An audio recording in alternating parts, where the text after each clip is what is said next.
자, 이번 영상에서 다룰 문장들입니다.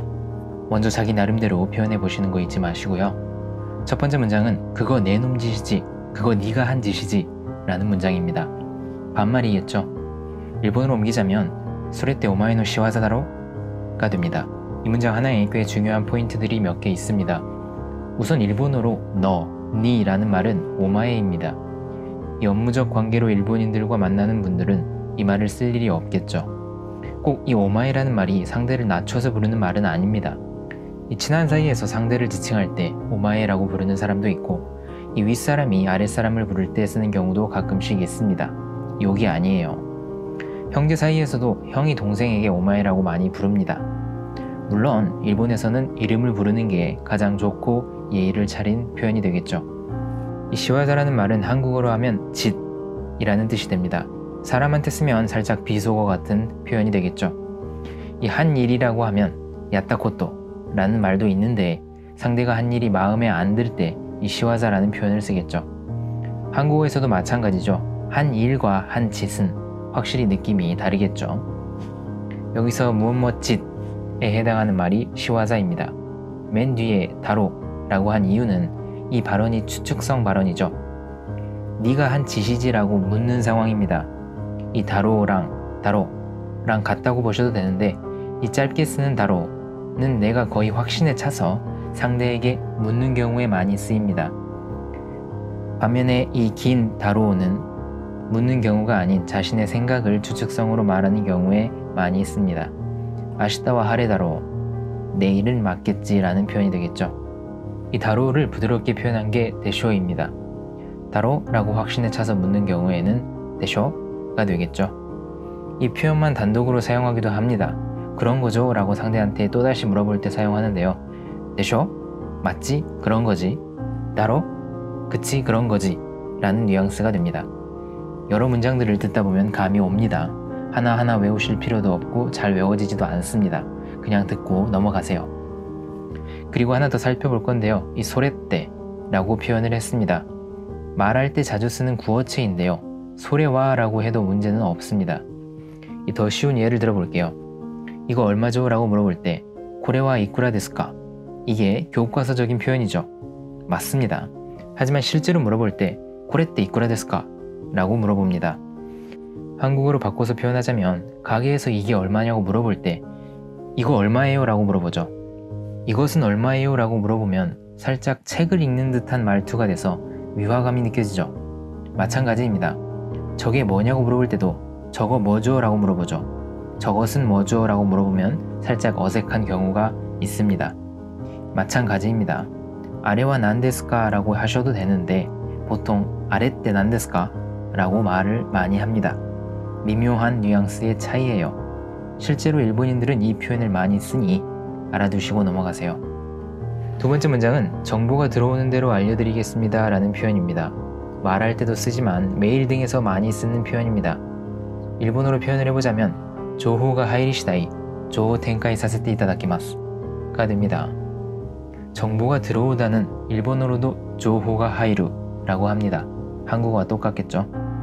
이 뒤에 붙은 시다이라는 표현이 중요한데요. 동사의 마스형 뒤에 시다이가 붙게 되면 무엇 하는 대로 무엇 하자마자 라는 뜻이 됩니다.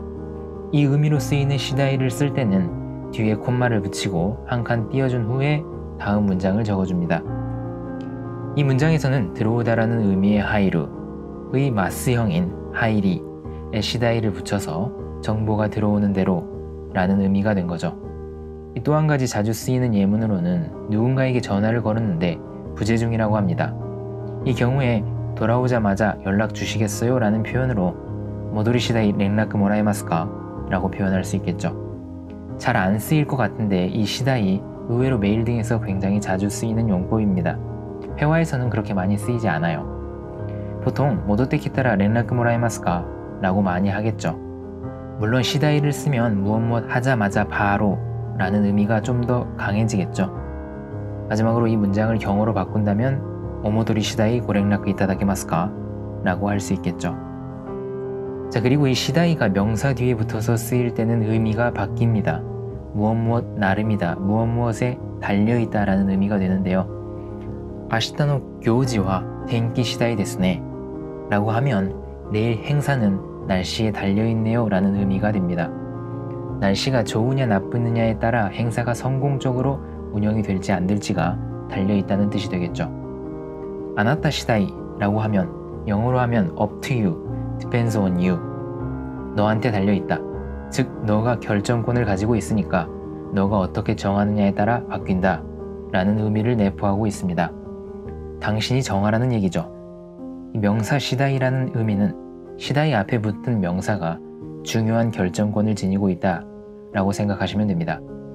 신지루카 신지나이카와 아나타 시다이 라고 하면 믿을지 안 믿을지는 당신한테 달렸다 라고 할 수 있습니다. 그리고 세 번째 용법으로는 자주 쓰이지는 않지만 시다이니 라고 해서 부사적인 의미로 쓰이는 경우도 있습니다.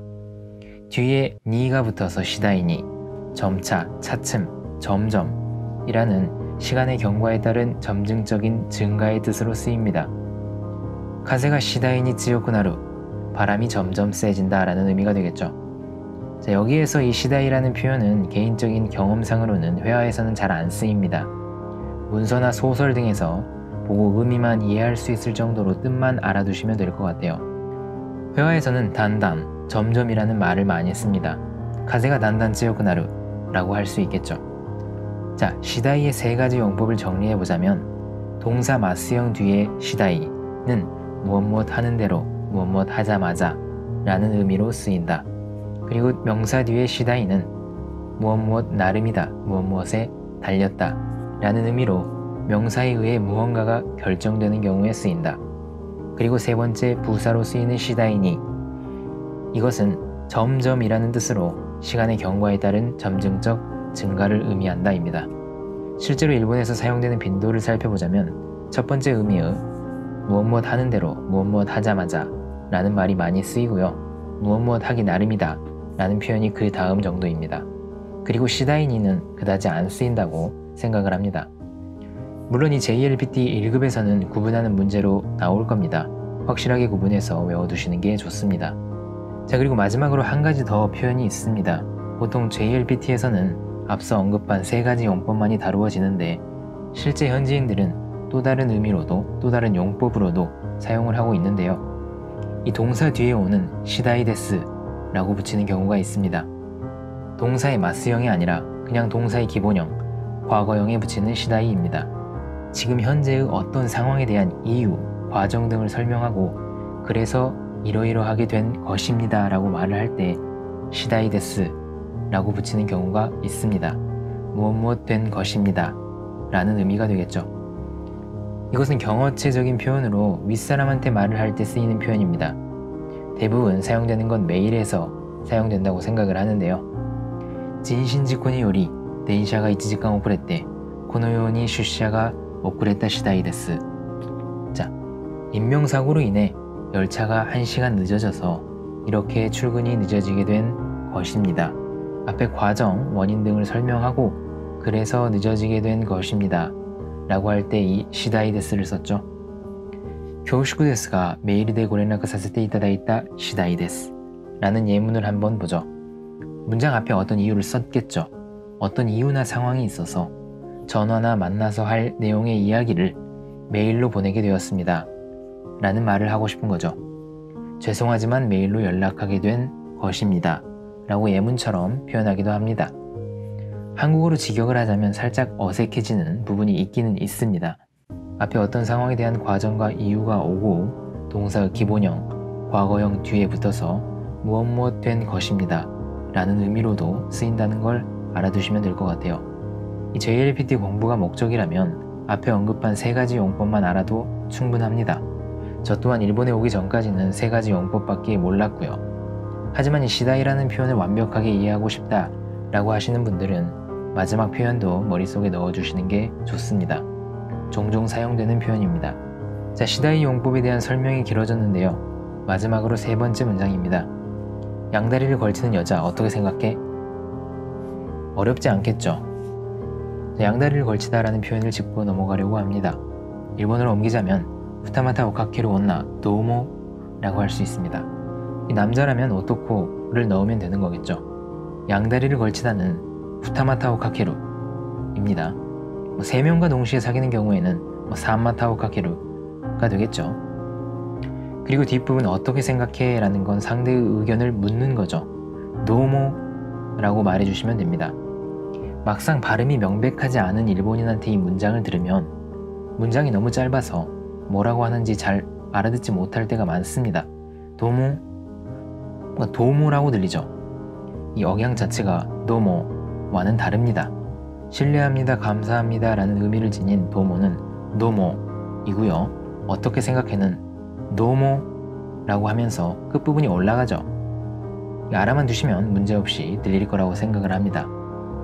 자, 이번 영상에서는 이렇게 3가지 문장에 대해서 알아봤는데요. 3가지 문장이라고 해도 중간중간에 많이 예문을 사용했죠. 다 외워주시는 게 좋습니다. 이 시다이라는 표현 잘 모르면 나올 때마다 대충 의미는 알겠는데 꺼림칙합니다. 확실히 짚고 넘어갈 수 있도록 해주세요. 그럼 다음 영상에서 찾아뵙도록 하겠습니다.